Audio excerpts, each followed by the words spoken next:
Pourquoi une entreprise existe-t-elle? Pour produire des biens ou services et générer des profits? Oui, mais ce n'est plus suffisant. Aujourd'hui, les entreprises se dotent de plus en plus d'une véritable raison d'être, une mission qui guide leurs choix et leur impact sur la société. Et quand on parle de raison d'être, on ne parle pas de quelque chose de métaphorique ou d'abstrait. La raison d'être d'une entreprise se traduit concrètement par une phrase ou un paragraphe qui exprime son ADN, sa mission et ses engagements. D'ailleurs, en France, la loi Pacte encourage les entreprises à formaliser cette raison d'être et certaines vont jusqu'à adopter le statut d'entreprise à mission. Attention cependant à ne pas confondre raison d'être et slogan. Par exemple, le slogan de Decathlon que tout le monde connaît, c'est « à fond la forme ». Mais sa raison d'être, c'est « rendre durablement le plaisir et les bienfaits de la pratique du sport accessibles au plus grand nombre ». Certaines entreprises décident même d'impliquer leurs collaborateurs dans la rédaction de leur raison d'être. C'est le cas de Wunjo avec sa fondatrice Emmanuelle Bessez.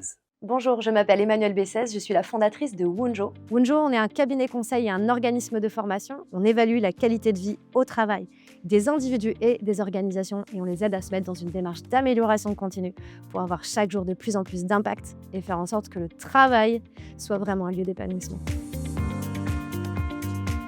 La raison d'être d'une entreprise, c'est son why, c'est son pourquoi. C'est le motif pour lequel elle a été créée, le motif pour lequel elle existe chaque jour. Et donc la raison d'être de l'entreprise, c'est finalement ce défi, ce combat de lumière, cet objectif commun, cette envie de changer les choses, cet impact. Et ça prend la forme d'une formulation qu'on appelle la raison d'être. Alors parfois, on voit que le chef d'entreprise il s'enferme dans son bureau et puis qu'il va y réfléchir au bon mot, à la bonne formule. Et puis, il y a d'autres structures qui mènent cette démarche de manière, j'ai envie de dire, plus coopérative, plus collaborative. Et nous, chez Wunjo, c'est comme ça qu'on a voulu le jouer. Ça a pris la forme d'ateliers, de sessions de travail, où on était en petits groupes. Et puis, ça s'est étalé dans le temps, pendant presque 1 an. Donc, c'est une démarche qui est longue, qui est chronophage, qui est vraiment impliquante. Et à l'occasion de ces différents ateliers, d'abord, dans un premier temps, on a décidé d'aller en introspection. C'est-à-dire qu'on est rentré à l'intérieur de l'histoire de l'entreprise. Et puis, on est aussi allé à l'intérieur de chacun d'entre nous, de chacune des parties prenantes, salariés et prestataires, qui composent en fait la richesse humaine de la boîte. Et c'est quand on a mis en commun en fait tout ce terreau, tout ce socle, qu'on s'est rendu compte qu'il y avait une espèce d'immense harmonie et déjà une colonne vertébrale, un truc qui nous reliait tous. Ce qui a été extrêmement compliqué, c'est d'exploiter la richesse de tout ce qu'on avait réfléchi, partagé ensemble.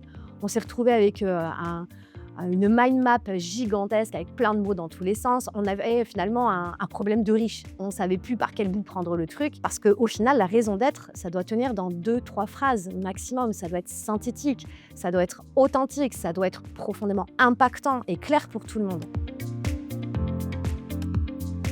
Moi, mon principal conseil, c'est de ne pas voir l'exercice ni comme une obligation, ni comme un acte de communication.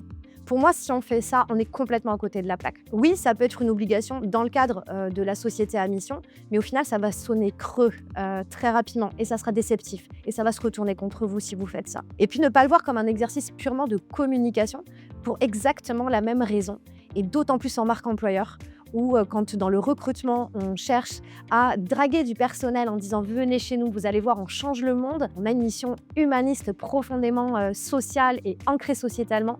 À partir du moment où la personne elle rentre à l'intérieur et qu'elle se rend compte que ce n'était que des mots, alors ça se retourne complètement contre vous et c'est pas bon.